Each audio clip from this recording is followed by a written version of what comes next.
और चलिए फिलहाल सीधे रुक करते हैं। केंद्रीय मंत्री प्रकाश जावड़ेकर इस वक्त कुछ बोल रहे हैं। in his own constituency in municipal elections. दूसरे एक विधायक अश्विन कोटवाल, उनके पुत्र लड़ रहे थे, वो भी हार गए। तीसरे एक विधायक है विक्रम माडम और पूजा वंश, चौथी विधायक, और एक पांचवे भी है पूनम भाई परमार। इनके भी फैमिली मेंबर्स चुनाव पूरी तरह से हार गए हैं। अर्जुन मोदवाडिया जो पूर्व अध्यक्ष है, अभी राज्यसभा में है, उनके भाई ने चुनाव लड़ा, वो भी हार गए। जो वहां भारतीय ट्राइबल पार्टी है, नई पार्टी है, उसके अध्यक्ष है छोटू वसावा, उनके पुत्र दिलीप वसावा भी हार गए। और पूरे ट्राइबल बेल्ट में ये चुनाव हुआ और ट्राइबल बेल्ट में सभी जिला परिषद, पंचायत समिति और नगर पालिका क्षेत्रों में भारतीय जनता पार्टी को शानदार सफलता मिली। और इसलिए इसका अर्थ क्या है? इसका अर्थ है कि लोगों का नरेंद्र मोदी जी पर प्यार और विश्वास कायम है। इन चुनाव नतीजों का अर्थ है कि विकास और काम के लिए मतदाता वोट करते हैं। इस विजय का अर्थ है कि ये किसानों का वोट है। किसान खेती के सुधारों के साथ है। यह ऐसी विजय नहीं मिली है। कांग्रेस ने पूरे ग्रामीण इलाकों में केवल एक मुद्दा चलाया, खेती के नए कानून। यह तो मूलभूत सुधार, अच्छे सुधार है, किसानों के फायदे में है। गुजरात का वर्डिक्ट आ गया कि यह किसानों के फायदे में है। और कांग्रेस ने तो नगर निगमों में और नगर पालिका में गैस, कुकिंग गैस लेकर एलपीजी गैस का ही स्टेज बनाते थे और एलपीजी गैस पर ही माइक रखते थे।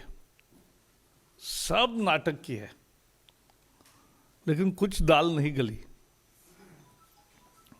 कुछ भी नहीं साध्य हुआ। निगेटिव कैंपेन जनता को पसंद नहीं है। और जिस तरह से कल या पिछले सप्ताह जिस तरह से आसाम में राहुल गांधी ने गुजरात की बदनामी की, गुजरात के व्यापारी, ऐसा कहकर जो आसाम में भाषण किया, यह निगेटिव कैंपेन जनता को पसंद नहीं है। और यह हमारी जो पार्टी सीआर पाटिल अभी अध्यक्ष है, सीआर पाटिल के नेतृत्व में जो टीम है, उन्होंने जो पन्ना प्रमुख, यानी स्थानीय चुनावों में भी इतना पार्टी एक्टिव थी कि गृह मंत्री अमित शाह भी अपने बूथ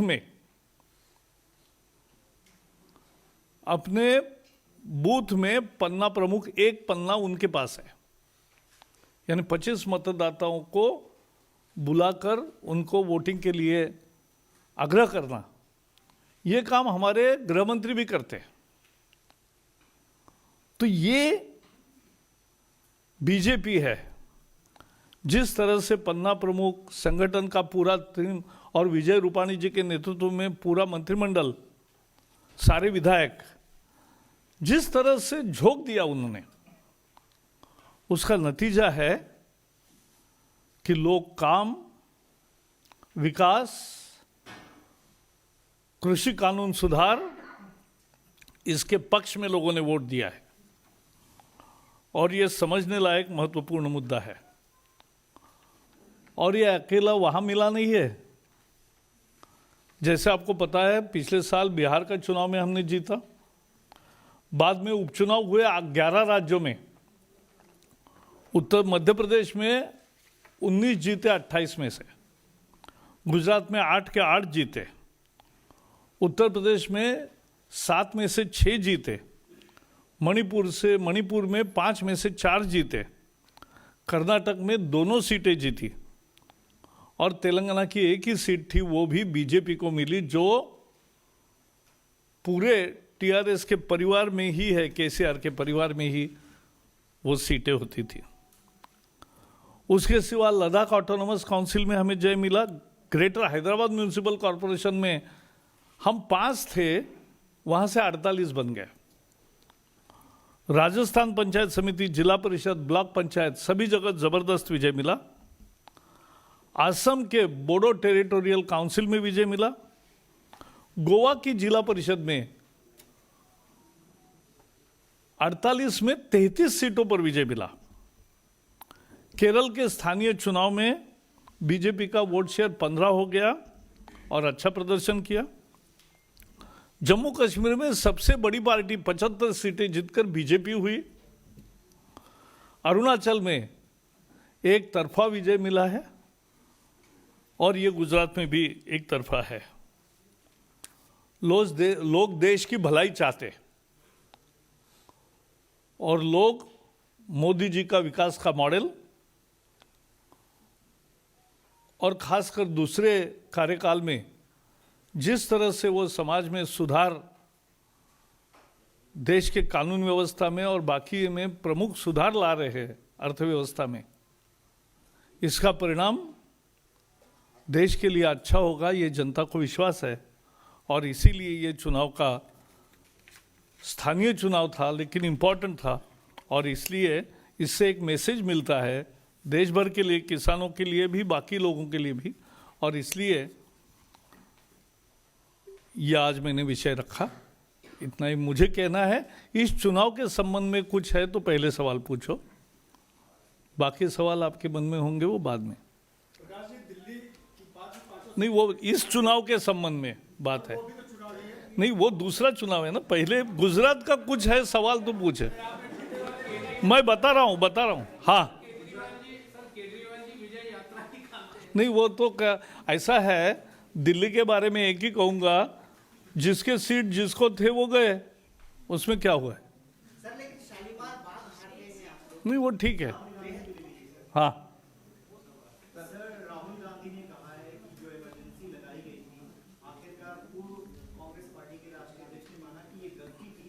अब सवाल ये है कि इतने सालों बाद उनको क्यों ये मानना पड़ा कि ये गलती है, इसके क्या मतलब? इस पर मैं आज ज्यादा टिप्पणी नहीं करना चाहता। उसका जो अगला वाक्य है वो बहुत महत्वपूर्ण है। वो है कि उसमें हमने इंस्टीट्यूशन को कोई तकलीफ नहीं दी, सारे इंस्टीट्यूशंस बंद किए, सारा संगठन की आज़ादी खत्म की, सारे पार्टियों पर एक तरह से बैन आ गया, सारे एमपीज और एमएलएज को भी गिरफ्तार किया, लाखों लोगों को बंदी में डाला और उसके साथ साथ न्यूज़पेपर की आज़ादी खत्म की। इंस्टीट्यूशन को हमने नहीं बिगाड़ा, ये कहना हास्यास्पद है।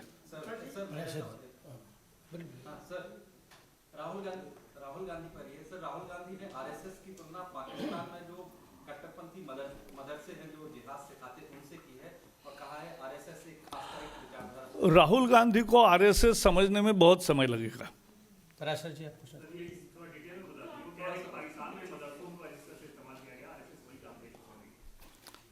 आरएसएस देशभक्ति की सबसे बड़ी पाठशाला है दुनिया की और इसलिए दुनिया में उसका आदर है और भारत में इसकी भूमिका है लोगों में अच्छा परिवर्तन लाना और लोगों को देशभक्ति के लिए प्रेरित करना, यही संघ करता है। कांग्रेस ने ट्वीट किया है कि नेताजी ने जिस तिरंगे की लड़ाई लड़ी, आजादी के बाद विभाजनकारी मानसिकता ने उस तिरंगे को नकार दिया। सीधे तौर पर आपके ऊपर सवाल। ऐसा है, कांग्रेस अब ट्वीट करने वाली ही पार्टी रह गई है, तो उसका क्या जवाब दे? क्या परफॉर्मेंस है? What made such difference? Congress has lost whole ground, उसमें से थोड़े कण किसी को मिले, उसका थोड़ा ही विश्लेषण होता है। इनकम टैक्स की रेड हुई है, आपसी पन्नों पर हमला का शब्द। कांग्रेस का ये कहना है जो बीजेपी की आलोचना करते हैं ये तो हद हो गई। जिसका भी बारे में इनकम टैक्स या जांच एजेंसियां को जानकारी मिलती है क्रेडिबल, उसी का जांच एजेंसी जांच करती है और बाद में कोर्ट में ही मसला जाता है। ऐसा थोड़ा ही है। तो बहुत बहुत धन्यवाद मित्रों। अभी हो गया ना आप। केंद्रीय मंत्री प्रकाश जावड़ेकर को सुन रहे थे। गुजरात के स्थानीय निकाय के जो चुनाव हुए हैं उसमें बीजेपी की भारी जीत को लेकर पार्टी की बात सामने रखते हुए किसान मोदी सरकार के साथ है। आरएसएस दुनिया की सबसे बड़ी पाठशाला है। दरअसल जो राहुल गांधी ने टिप्पणी की थी उसका जवाब दे रहे थे केंद्रीय मंत्री प्रकाश जावड़ेकर।